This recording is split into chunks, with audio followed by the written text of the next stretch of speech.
When people come to see me for therapy and tell me that they're struggling to sleep, there are two questions that I always ask. Number one is, when did it start? And number two is, what was going on in your life at the time? And the reason that I ask these two questions is because the number one reason that people struggle to sleep is because their thoughts keep them awake. I'm Dianne, I'm a clinical psychologist. Feel free to subscribe, introduce yourself in the comments if you're new here, and if you know anybody who's struggling to sleep, feel free to share this video. In this video, we're going to look at a few things that can help you to get a better night's sleep. Now let's start with the basics. It's called sleep hygiene. Most videos on sleep are about sleep hygiene, and it's the idea that there are certain factors that are conducive to a better night's sleep. And those factors fall into two different categories. The one category is the external environment.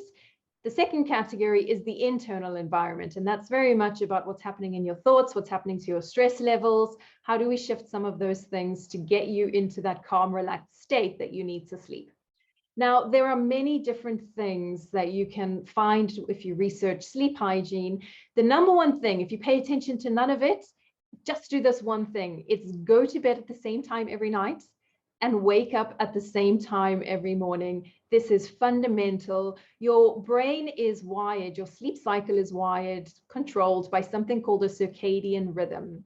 And this is basically your body's internal biological clock, and it likes rhythm and it likes structure and it likes a pattern. And so if you're going to bed at 10 o'clock some nights and 1 o'clock in the morning other nights, and then you throw in an 11 or a 12 o'clock some nights, and then you pull an all-nighter, your brain's not going to be able to sync and get into that pattern, and it's going to be all over the place. So if you remember nothing from sleep hygiene, remember this one tip is I know it takes a discipline, go to bed at the same time every night, wake up at the same time every morning. Try it for at least 2 weeks. See if that shifts anything. The second most important thing with sleep hygiene, in my opinion, has got to do with light. Now, your circadian rhythm is run by a very fine balance of hormones and chemicals that float around in your brain. And light is naturally supposed to program our brains. And so what tends to happen is, as morning light comes up, it emanates blue light, and that triggers our brains. It's time to be awake. It's time to be alert. As the light starts to fade, the sun goes down, your brain is triggered to release melatonin, which is a hormone that is supposed to trigger that sleepy feeling. When we spend time on screens emanate blue light, which is the light that we naturally get in the mornings. And so when you're on your screen for the entire evening, right up until bedtime, your brain is being stimulated and triggered to stay awake, which is why it's really, really hard to switch off. And so I'm completely realistic about this. We spend long days at work. We want to come home, unwind. Screens is often the way that we do that. And so the rule with this is at least minimum half an hour before bed, switch off all screens, if not an hour before bed. Another really useful thing to do is to change the settings on your mobile phone. So I have a setting on my phone where I switch to night mode. It's an automatically timed thing. At 7 o'clock every evening, my screen switches to night mode, which means the background goes black and the writing is white, which means my brain is taking in less of the blue light. It's made a really big difference to my sleep. Try it.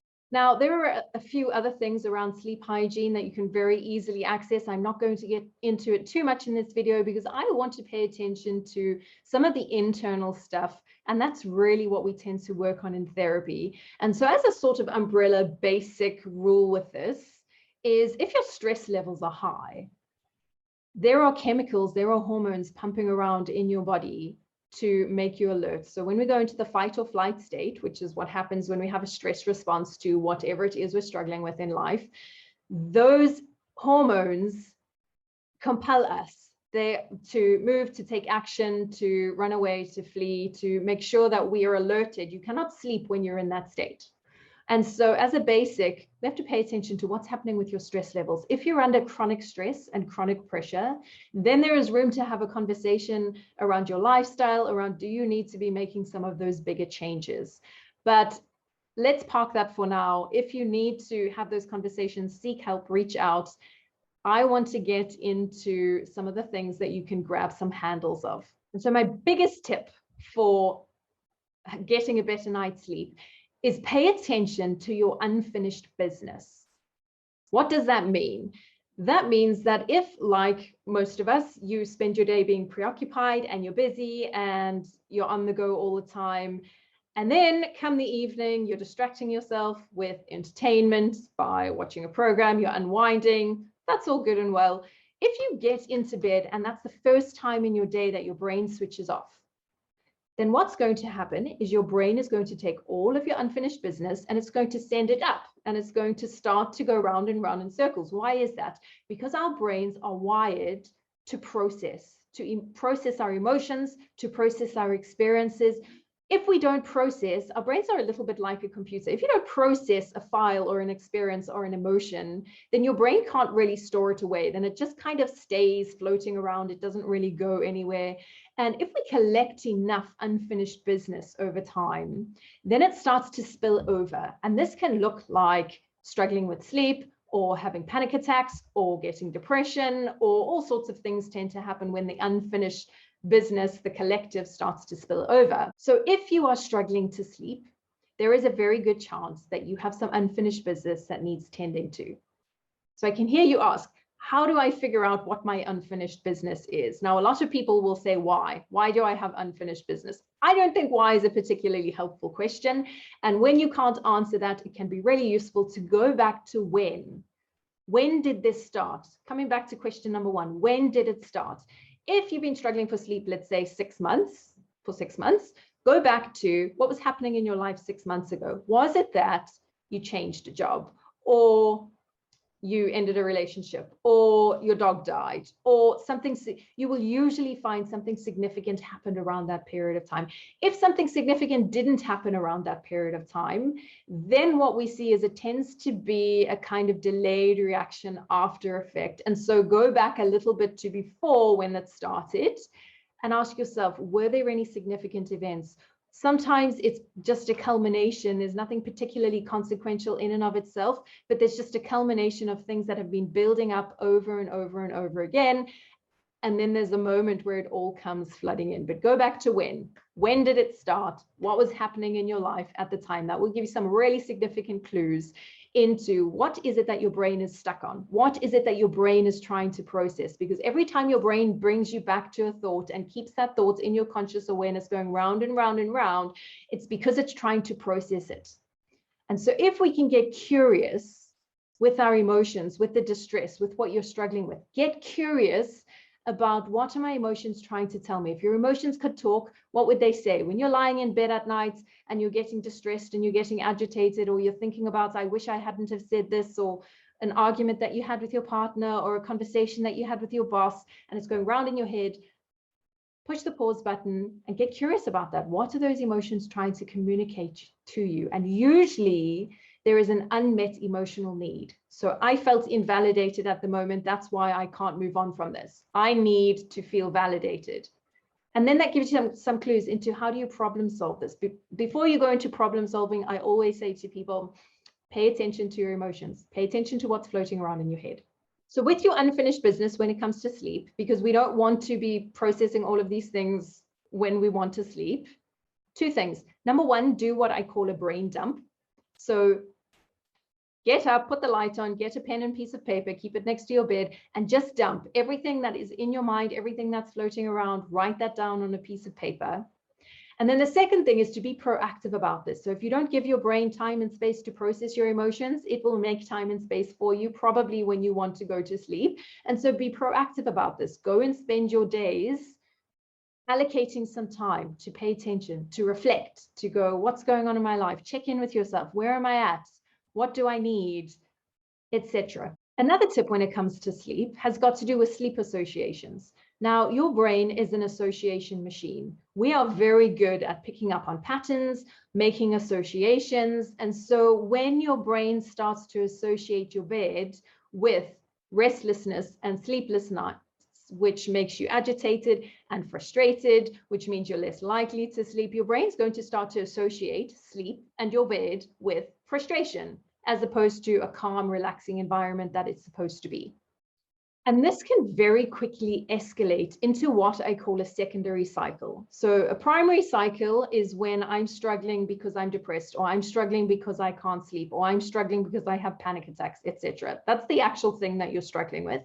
A secondary cycle is when you become anxious about the fact that you're anxious. And so you're not anxious anymore about the thing that you're primarily anxious about. It's now that I'm going, uh-oh, when I think about sleep, I get really anxious about that, because I know that sleep is associated with restlessness and insomnia, and that's a really painful cycle. And so we want to avoid you getting into the secondary cycle. And so the rule with this is, do not lie in bed for hours on end, going round in circles in your head trying to sleep. If you cannot sleep, get out of bed, go and do something really boring. Is give yourself permission. If your brain doesn't want to sleep, you resign yourself and you go, okay, I'm going to get less sleep tonight, and I'm okay with that. What you're doing when you do that is you're bringing down your stress levels, you're bringing down your anxiety simply by giving yourself permission. By not being anxious about the fact that you can't sleep, you're already naturally bringing down your level of stress, which means you're more likely to fall asleep. And so I think about this as stories. Take yourself out of your story. So what's the story that you're stuck in your head? Is it a conversation? Is it one of the things that we mentioned before? That's the story that you're stuck in. And one of the ways to shift this is to get yourself out of your story and to put yourself into another story. This can look like the world of fantasy. It can look like reading a book, listening to a podcast, watching a screen. Because of the screen time and the blue light that screens emanate is not ideal, but you could, as a desperate measure, attempt to watch something that's really boring. Go and different things work for different people. So go and experiment with this. Anything that takes you out of the story that's going round and round in your head and shifts it into something else that sparks your interest. So some people will talk about guided imagery, where they will listen to something that will allow them to imagine themselves on a beach, or they will go into some of their best memories where they remember something really pleasant that happened. Go and experiment, see what works for you. Now, another tip that I've discovered comes from somebody called Jim Donovan, and he does a TEDx talk, and he calls this brain tapping. And this is based on a principle called the frequency following response. And it's the idea that our brains love rhythm and we love music. And so how we see this is that if you hear your favorite song, you might find your foot tapping, you might find your head kind of bopping along to the music. What's happening in your brain there? Scientists have shown, really interesting, that the frequency, what that looks like of the music, your brain creates a brainwave and a frequency that looks almost identical to the frequency of the sound. And so what you can do with this is you can actually slow down the activity of your brain. And so how Jim Donovan describes this is he will put one hand on each thigh. He does this before he gets into bed. You can try it whilst you're in bed. One hand on each thigh, and then you start to tap. And you tap about 4 taps per second, and your brain will tune into that. Once your brain's tuned into that rhythm, you slowly but surely start to slow the tapping down. And it's really important to remember to breathe. So we want to breathe really deeply. So in, 2, 3, 4 through your nose, and out through your mouth, 2, 3, 4. And so breathing and tapping at the same time can literally slow the brain pathways down and the rhythms in your brain. And sometimes that can be enough to get you out of this very activated story that you're in into a calmer place. So I hope that was helpful. Go and try some of these things. Please come back and let me know what works for you. Share this video if you think anybody else might benefit from it, and I see you in my next video.